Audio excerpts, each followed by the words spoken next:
Welcome to After Dark Chronicles, where the real stories come out when the sun goes down. The truth comes up tonight's story A. Woman who thought her husband was working late to provide for their future, until a phone call from a stranger revealed he had built an entirely different one. Here is what she wrote. I am 38 years old, married for 12 years. We have one daughter. She is 9 2 weeks ago. I received a call from a woman I have never met. She asked if I was married to my husband. I said yes. She went quiet for a second. Then she said, "You deserve to know the truth." I almost hung up. I assumed it was spam or a prank. Then she said his full name, his middle name, the name only family and official documents use. My stomach tightened. She said, "I'm not trying to hurt you, but I cannot keep this secret anymore." My hands were shaking. I stepped outside so my daughter would not hear. "Secret?" I asked. She inhaled slowly. "Your husband is my son's father." My world stopped. I laughed once, not because it was funny, because it made no sense. "We have been married 12 years. She said, "My son is 11.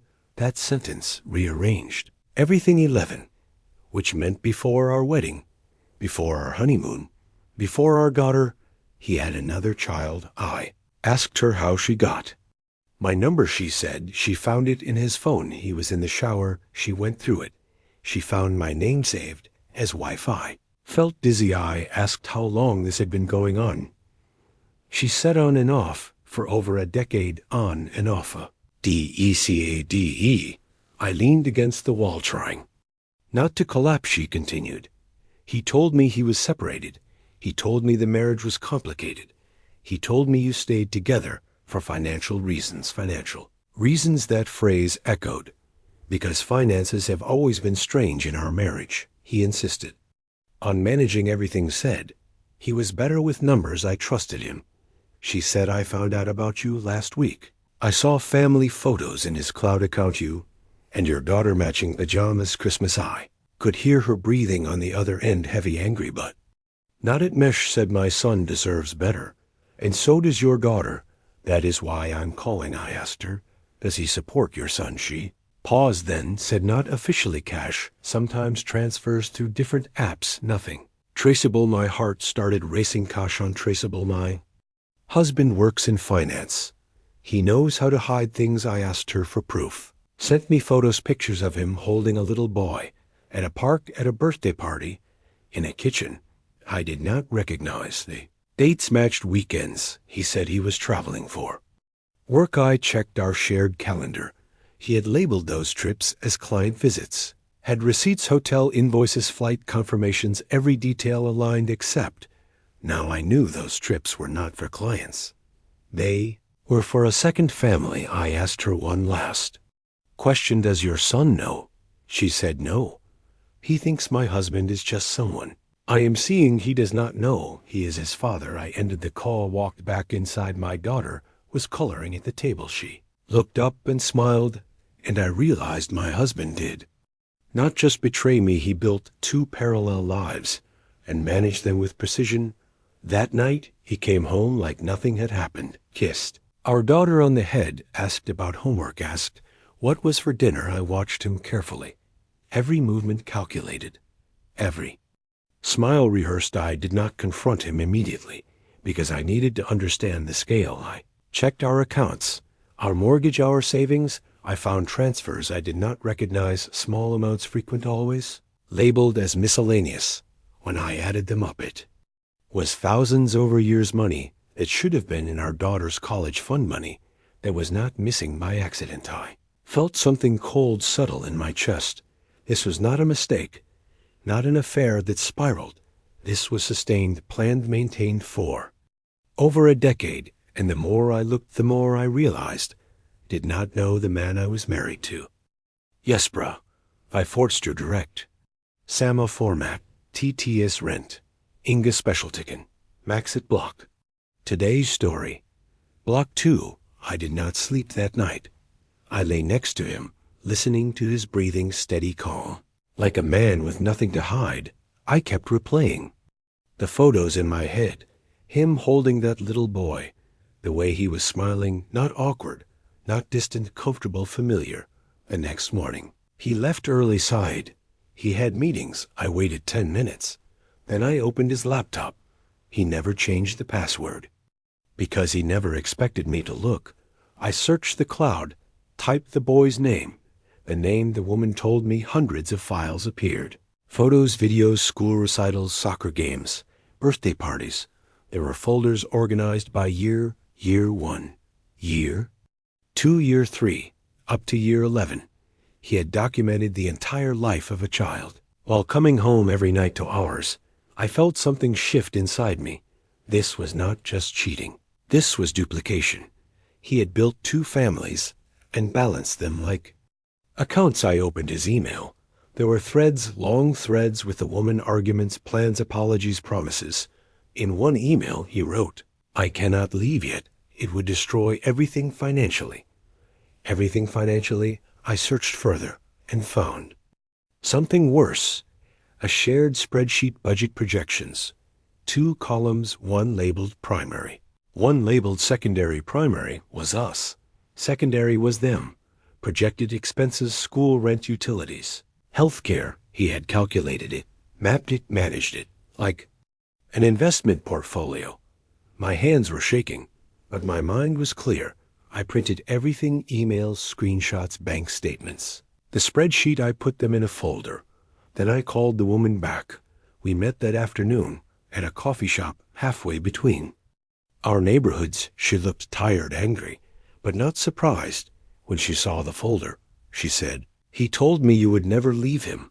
He said you depended on him, that you would not risk your lifestyle." Lifestyle, that word hit differently, because I realized he believed I was trapped financially, emotionally, structurally. He thought he had built a system I would not dismantle. The woman told me something else. Something I did not expect. Your husband asked me to sign a lease under my name only. He said it would protect him from child support, from legal documentation, from traceability. I felt rage rising, not chaotic rage, cold rage, the kind that makes decisions. I asked her, "Do you want to expose him?" She did not hesitate. "Yes, but I do not want my son dragged through court." That was when I understood this was not just about infidelity. It was fraud, financial manipulation, parental abandonment, identity control. And I was not going to handle it emotionally. I was going to handle it strategically. That evening, when he came home, I had dinner ready. I was calm. He noticed. He asked if something was wrong. I smiled and said no. Our daughter went to bed at 8. He poured himself a drink, sat on the couch, and that is when I placed the folder on the table. He looked at it, then at me. "What is this proof?" I said. His face drained of color, not confusion, recognition. He opened the folder, saw the spreadsheet first. His jaw tightened, then the emails, then the photos. He did not deny it. Not once. He leaned back slowly and said, "I was going to tell you eventually." Eventually, after 11 years, after 2 families, after 2 budgets, after 2 sets of promises, I asked him one question. "Did you ever plan to choose?" He looked at me and said, "I already did." That answer chilled me, because I realized he never chose. He diversified. He believed he could maintain both. As long as he controlled the numbers, the timing, the narrative. He said, "You would have left if I told you." I said, "You are about to find out." He started talking about logistics, about how we could fix it, how we could restructure, like this was debt consolidation. I interrupted him. "Does our daughter know?" He said no. I said, "His son does not know either. You built 2 lies and called it protection."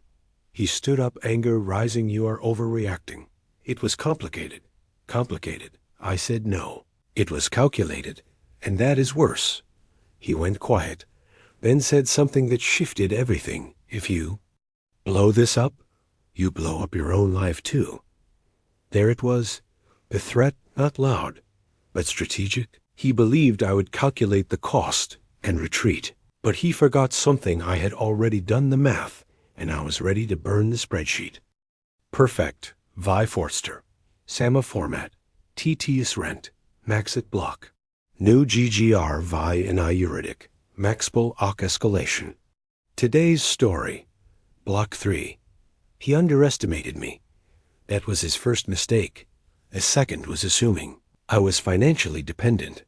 I spent the next morning not crying, not yelling, not packing. I called a lawyer, a forensic financial attorney, someone who specializes in hidden assets.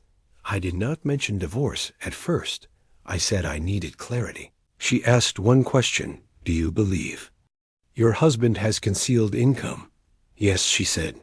Then we start with documentation. I brought her the folder, the emails, the spreadsheet, the transfers. She looked through it carefully. Then she said something that made my pulse steady. This is not just infidelity. This is structured financial concealment. She explained what that meant. Unreported income, deliberate asset diversion, intentional separation of funds. If proven, it changes everything in divorce and custody and support. I asked her what my options were. She said, first, we freeze movement. Second, we request full financial disclosure. Third, we prepare for resistance. Resistance. She was right. When he received the notice, he did not panic. He pivoted that night. He came home early, holding flowers, trying to soften the room. We need to talk calmly. He said, I said, we already are. He started talking about mediation, about protecting the children, about keeping things private. Private, that word again. I asked him, how much money have you moved? He did not answer directly. He said, it is not as much as you think, which meant it was more. I told him I had retained counsel. His posture changed. The casual tone disappeared. He asked, why would you escalate? Escalate as if I had fired the first shot. You built a second household. I said, you hid income. You exposed our daughter to legal risk. That is not escalation. That is consequence, he said. You cannot prove everything, I said. Try me. The next week was quiet on the surface, but underneath, everything was moving. Subpoenas, account tracing, hidden transfers, small shell accounts, payment apps linked to secondary emails.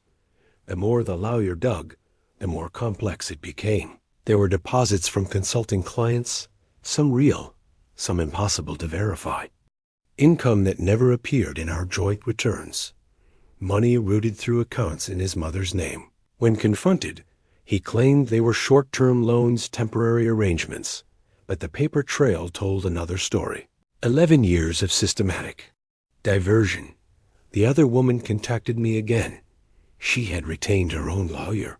She sent me something I did not expect, a signed agreement, not notarized, but written in his handwriting. He had promised monthly support off the books in exchange for discretion. He had structured silence. The pattern was clear. He did not just cheat. He engineered.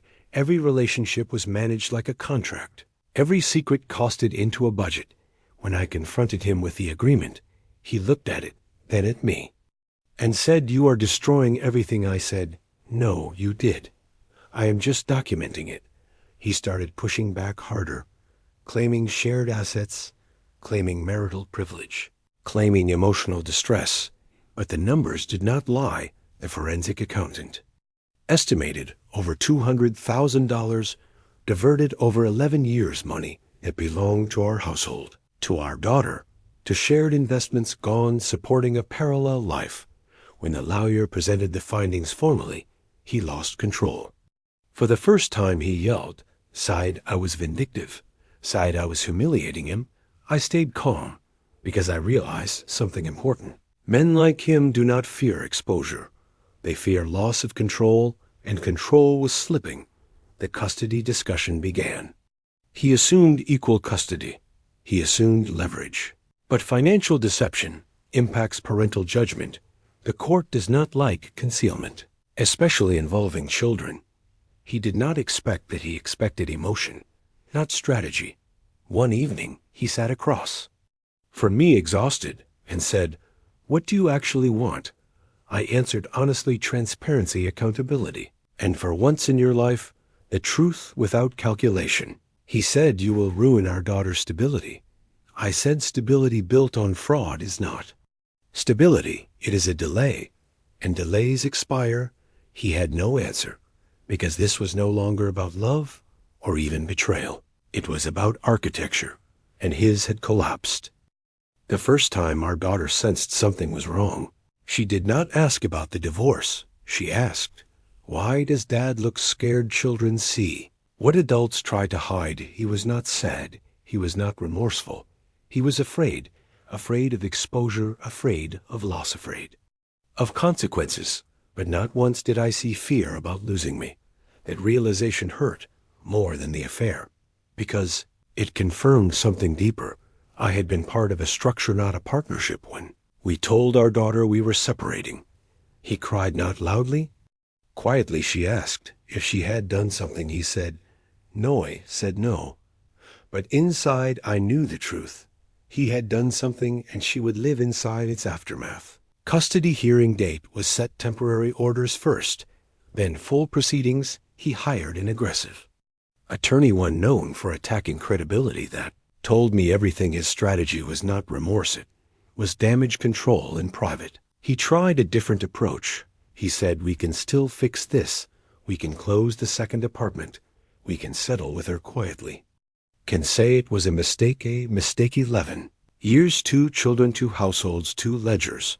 That is not a mistake. That is a system. I asked him something simple. When you were with her, did you feel guilty? He hesitated, then said, I compartmentalized. That word, compartmentalized, had built mental rooms, closed doors, separate worlds, and walked between them without collapse until now the temporary custody hearing arrived. Judge reviewed financial disclosures, the spreadsheet, the unreported income, the signed agreement. His attorney tried to frame it as poor judgment, but the forensic report showed intense structured concealment. The judge did not raise her voice. She did not need to. She said, this court takes financial deception within a marriage seriously, especially when it impacts the welfare of children. Temporary primary custody was granted to me with supervised financial transparency requirements. He looked stunned, not because he lost, but because the system did not bend. He believed he could manage it like everything else outside the courtroom. He finally broke, not into apology, into anger. You did not have to go this far, said. I answered, you did. He accused me of ruining his career if this becomes public. He said, public again. The fear of image. I said, maybe you should have thought about that before creating a second life. He told me I was vindictive. I told him I was precise. That night, he did not go back to the apartment. He stayed at his mother's. The woman with the other child contacted Mesh had filed for formal child support officially. Silence contract was over everything he built to avoid. Exposure was now documented, legal, traceable. Our daughter asked one evening, does my brother know about me? Brother, the word hit. I said, not yet. She asked, will I meet him? I said, maybe one day. Children adapt faster than adults. She did not ask about betrayal. She asked about connection, about identity, about siblings. It made me realize something. He fractured the structure, but he did not control the future. That part was no longer his. The financial investigation expanded. There were irregularities in tax filings, underreported consulting income, cash deposits, just underreporting thresholds. The attorney said this may trigger audit review. He finally looked truly afraid, not of losing me, not of losing the marriage, but of institutional scrutiny. Men who live by control fear systems they cannot influence. Night before the full custody hearing, he called, not to argue, not to threaten. He said, I never wanted to hurt you. Said you did not care enough to prevent it. There is a different silence followed. He said, I thought I could manage it there. It was again, manage everything in his world was a variable, a risk, to hedge, a narrative, to shape. But human lives are not spreadsheets. They bleed, they react, they remember, and now everything he compartmentalized was colliding. Perfect. New Avslatar vi start. Sama format. TTS rent.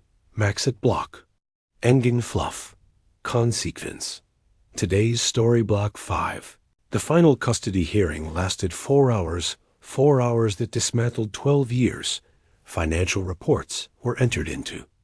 Record the second household, the diverted funds, the written support agreement, the hidden accounts. His attorney tried to argue that none of it impacted his ability to parent. But integrity matters in custody, and structured deception is not a small character flaw.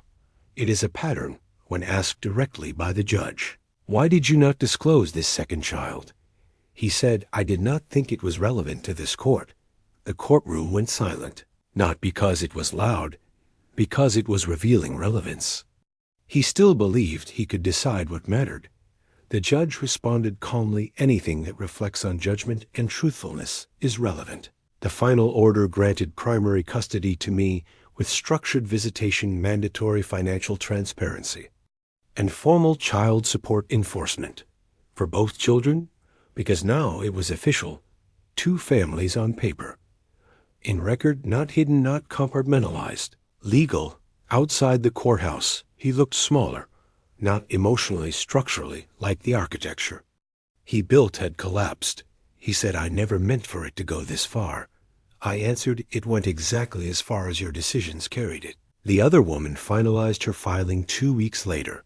Her son, now legally recognized, paternity established support, calculated the silence contract, terminated public records, created everything he tried to avoid, documented. Our daughter met her half-brother 3 months later. At a park, neutral ground. Children do not carry adult ego. They asked simple questions. What games do you like? What grade are you in? Do you have a dog? No resentment, no financial spreadsheets, just curiosity. Watching them, I realized something important. He divided the adults, but he did not control the next generation. That power ended. The tax audit began shortly after the forensic findings triggered review. Unreported income, structured deposits, penalties pending. He called me once late, voice tired. He said, was any of it real? That question surprised me. I said, which part? He said, U.S. For the first time he sounded unsure, not defensive, not calculating, just unsure. I answered honestly, yes, it was real, but it was not honest. And real without honesty cannot survive silence. Then he said, I did love you. I responded, you loved control. More. He did not argue, because he knew control was his constant. Love was conditional. 6 months later, the divorce was finalized, assets divided, hidden funds accounted for, child support, structured public record complete. I changed nothing about my lifestyle, because I was never dependent. He assumed I was. That was his final miscalculation. The woman and I do not speak often, but we are aligned. Not as friends, as co-survivors of the same architecture. Our children speak sometimes on video on weekends. They are building something new, without lies, without contracts, without hidden columns. The final update she posted read, I thought I was discovering an affair. I discovered a system. A man who built parallel lives and believed he could balance them forever. He forgot something, secret scale, and when they collapse completely. So there you have it. A husband who believed he could diversify his life until the audit began. Not by the government, by truth. What do you think? Was this calculated from the beginning, or did it spiral beyond his control? And if you discovered a second family, would you go straight to court or try to contain the damage? Drop your thoughts in the comments below. This has been After Dark Chronicles, where the real stories come out. If you enjoyed this story, the next chronicle drops Wednesday at 10 p.m. It is about a bride who discovered her fiancé had a secret prenup clause, one that changed everything after the wedding. You do not want to miss it. Hit subscribe so the algorithm knows you are part of the After Dark family. And remember, when someone manages your reality instead of sharing it, that is not protection, that is control. Until next time, stay smart, stay observant, and remember, the truth does not stay hidden forever. It waits after dark.